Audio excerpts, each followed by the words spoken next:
اس میں دیکھیں کوئی دو رائے نہیں ہے اور اس میں کسی قسم کا کوئی ابہام نہیں ہے کہ حضرت ابو طالب کا نبی کریم صلی اللہ علیہ وسلم کے ساتھ جو گہرا ایک تعلق تھا، جو ایک رشتہ تھا، اور خاص کر کے جناب ابو طالب کی محبت آپ صلی اللہ علیہ وسلم کے ساتھ، اور پھر نبی کریم صلی اللہ علیہ وسلم کی محبت آپ کے ساتھ، اس کی کوئی نظیر نہیں، کوئی مثال نہیں۔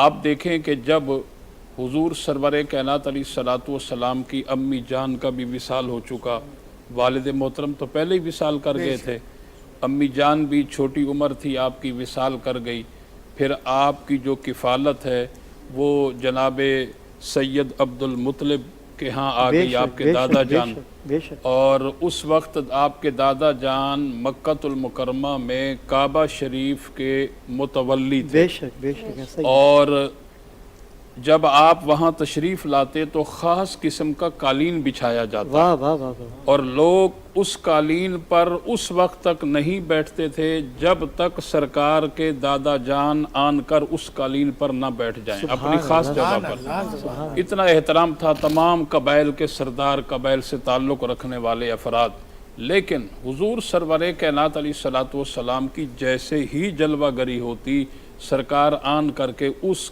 قالین پر بیٹھ جایا کرتے۔ تو لوگوں نے جناب حضرت عبد المطلب کی بارگاہ میں یہ بات عرض کی کہ ہم آپ کے احترام میں کھڑے رہتے ہیں، بڑے بڑے قبائل کے سردار کھڑے رہتے ہیں، لیکن یہ محمد صلی اللہ علیہ وسلم جیسے ہی آتے ہیں یہ آن کر کے اس جگہ پر بیٹھ جاتے ہیں۔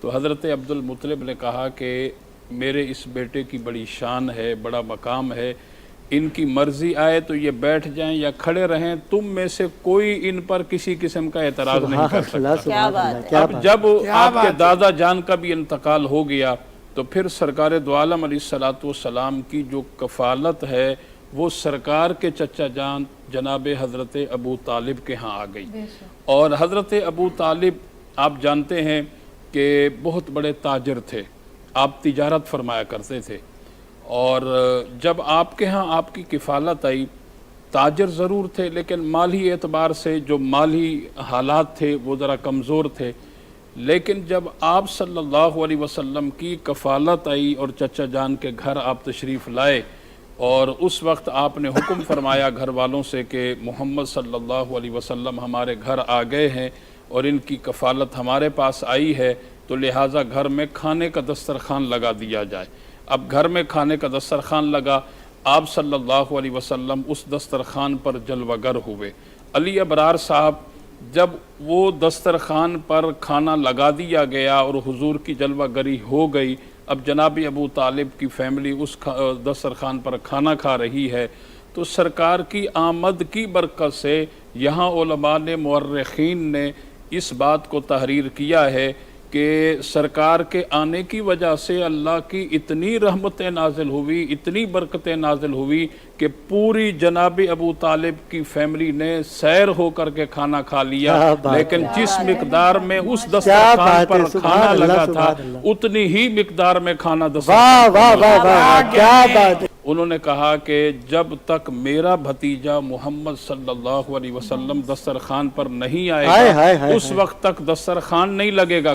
اس کے بعد نبی کریم صلی اللہ علیہ وسلم کو اس بات کا علم ہوا کہ میرے چچا جان ایک قافلہ لے کر کے ملک شام جا رہے ہیں، تو سرکار صلی اللہ علیہ وسلم نے اس بات کی خواہش اور آرزو کی کہ چچا جان میں نے یہ سنا ہے کہ آپ ملک شام جا رہے ہیں، تو میں بھی اس بار آپ کے ساتھ چلوں گا۔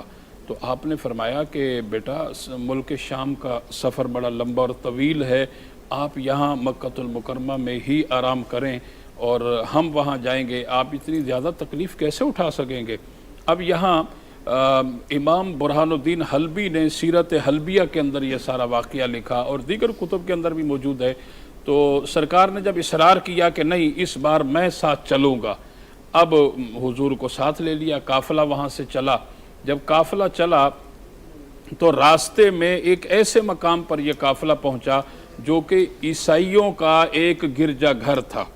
اب وہ جو راہب تھا, وہ جو پادری تھا, وہ گرجا گھر سے باہر آیا اور باہر آ کر اس نے, اب یہاں دو روایات ہیں. ایک روایت میں ہے کہ اس نے نبی کریم علیہ الصلوۃ والسلام کے قدم مبارک کو بوسہ دیا, ایک میں ہے کہ حضور کے ہاتھ مبارک چومے, پورے قافلے کا استقبال کیا اور جناب ابو طالب کی خدمت میں عرض کی کہ میں آپ کے اس قافلے کی دعوت کرنا چاہتا ہوں, میری اس دعوت کو قبول فرما لیجیے.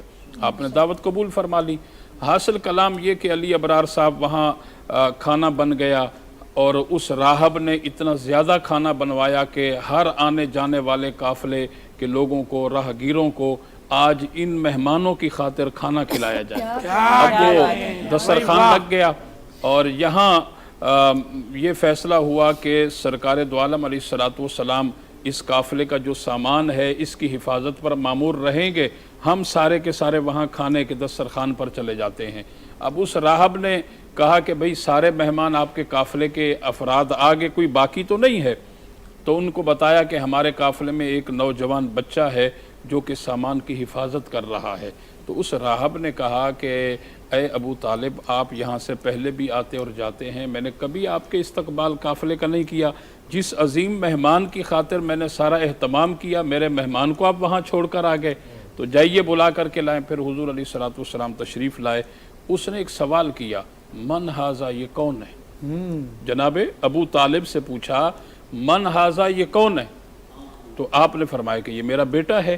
کہنے لگے کہ نہیں, ان کے والد حضرت عبداللہ تو انتقال کر گئے. تو آپ نے فرمایا کہ انہ ابن اخی, یہ میرے بھائی کا بیٹا ہے. بالکل ایسا عرب کے اندر کیونکہ یہ دستور ہے, عرب کا یہ طریقہ ہے کہ بھتیجے کو بھی بیٹا ہی کہا جاتا تھا.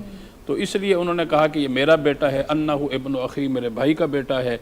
اس کے بعد حضور علیہ الصلوۃ والسلام کو اس راہب پادری نے مخاطب کر کے کہا, پادری نے مخاطب کر کے کہا کہ انی اقسمک باللات والعزیٰ, میں آپ کو لات اور عزیٰ کی قسم دے کر کہتا ہوں, میں آپ سے جو بھی سوال کروں میرے سوال کا جواب دیجئے گا. اچھا, اب سرکار نے یہاں فرمایا لا تقسمنی باللات والعزیٰ. اب دیکھیں یہاں سرکار دو عالم علیہ الصلوۃ والسلام, مختلف روایات ہیں, 8 برس عمر ہے یا 10 برس عمر ہے یا 12 برس عمر ہے یا اس سے کم یا اس سے زیادہ, لیکن ابھی سرکار نے اعلان نبوت نہیں کیا, اب یعنی بچپنا ہے. تو سرکار نے بچپن ہی سے ان تمام تر خرافات کے خلاف علم جہاد بلند کیا تھا, اور ان تمام بتوں کے خلاف آپ نے علم جہاد بلند کیا.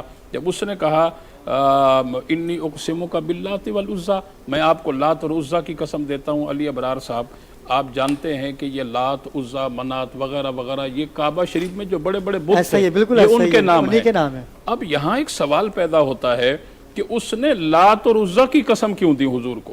دیکھیں میں اگر آپ سے کہوں کہ علی ابرار آپ کو اللہ کی قسم ہے, آپ کو پتا ہے کہ میں بھی اللہ کو مانتا ہوں, آپ بھی اللہ کو مانتے ہیں, تو اس لیے میں آپ کو اللہ کی قسم دوں گا. لیکن اب یہاں اس نے انی اقسمک باللات والعزیٰ بتوں کی قسم کیوں دی؟ اس نے دیکھنا چاہا نا کہ یہ مسلمان ہے یا بت پرست ہے. اچھا, انہوں نے جو ہے وہ بتوں کی قسم دی.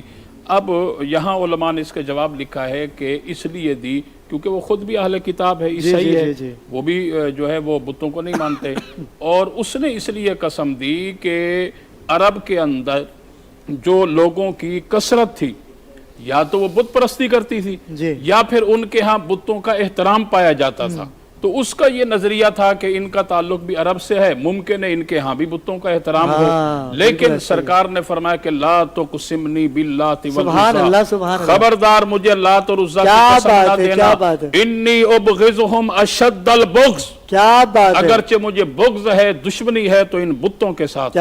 اس کے بعد اس نے کہا انی اقسمک باللہ, میں آپ کو اللہ کی قسم دیتا ہوں. بات ہے. حضور نے فرمایا کہ اب بول کیا کہنا تم نے, جو تیرا سوال ہوگا میں تیرا جواب دوں گا. اس نے جو بھی سوال کیا آپ نے اس کے سوال کا جواب دیا. دعوت ختم ہو گئی, حضور وہاں سے اٹھے. اب راہب ہاتھ باندھ کر کے پیچھے پیچھے چل رہا ہے. اب جیسے حضور باہر تشریف لائے, پہلے وہ دھوپ تھی تو ایک دم سے حضور پر بادل نے سایہ کرنا شروع کر دیا, اور حضور چلتے چلتے جا کر کے ایک درخت کے نیچے جا کر بیٹھ گئے. اب جیسے ہی حضور اس درخت کے نیچے علی ابرار صاحب بیٹھے تو درخت کی تمام ٹہنیاں آپس میں مل گئی اور مل کر حضور پر سایہ کرنے لگ گئی. اور جب اس راہب نے یہ سارا منظر دیکھا, وہ جناب ابو طالب کو مخاطب کر کے کہتے ہیں کہ میں نے اپنی کتابوں کے اندر جو آخری نبی پڑھا کی تھا، اس کے نشانیاں اندر یہ پڑھی بالکل ایسا ہی ہیں ہے، وہ ساری یہی کی ہے۔ ساری ان کے اندر کیا ہے، بات ہے۔ لہٰذا آپ ان کو ملک شام مت لے کر کے جائیں، کیوں؟ لوگ انہیں پہچان لیں گے، کہیں ان کو اذیت نقصان نہ پہنچائیں۔ یہ جو آپ کے ساتھ نوجوان بچہ ہے یہ کوئی عام انسان نہیں ہے، کیونکہ اس درخت کے نیچے ہمارے نبی حضرت عیسیٰ علیہ السلام آن کر کے بیٹھے تھے، اور انہوں نے اپنی زندگی میں فرمایا تھا کہ میرے بعد وہی شخص آن کر کے بیٹھے گا جو میری امت کا آخری نبی ہوگا، لہٰذا ان کا چلنا، بادل کا سایہ کرنا، اس درخت کے نیچے آن کر کے بیٹھنا، درخت کی ٹہنیوں کا سایہ کرنا، یہ ساری چیزیں اس بات کی دلیل ہیں کہ نبی ہذہ الامہ، اس امت کا آخری نبی ہے۔ سبحان اللہ۔ اس کے بعد جناب ابو طالب نے نبی کریم علیہ السلام کو جو ہے واپس مکۃ المکرمہ ہی حفاظت کے ساتھ بھیج دیا۔ جو ایمان ابو طالب کے قائل ہیں ان پر بھی انگلی نہ اٹھائی جائے، اور جو کہتے ہیں کہ جی نہیں ہم جو ہے وہ دوسرے دلائل کے مطابق ہیں ان پر بھی انگلی، کیونکہ اس میں علماء نے اعلیٰ حضرت امام علیہ السلام کیا فرماتے ہیں کہ آپ اس پر خاموشی اختیار کرو۔ باقی رہی بات یہ کہ جناب ابو طالب کا احترام، ان کا ادب، ان کے لیے کسی قسم کا کوئی ایسا جھول والا جملہ کہنے کی اجازت ہی نہیں ہے دور دور تک۔ آپ جب بھی ان کا نام لیں گے احترام سے لیں گے، آپ جب بھی ان کا نام لیں گے عزت سے لیں گے۔ اب ان کا معاملہ رب کے درمیان چھوڑ دیں، ہماری کیا اوقات ہے یار، ہم ہوتے کون ہیں ان کے درمیان جو ہے فیصلہ کرنے والے۔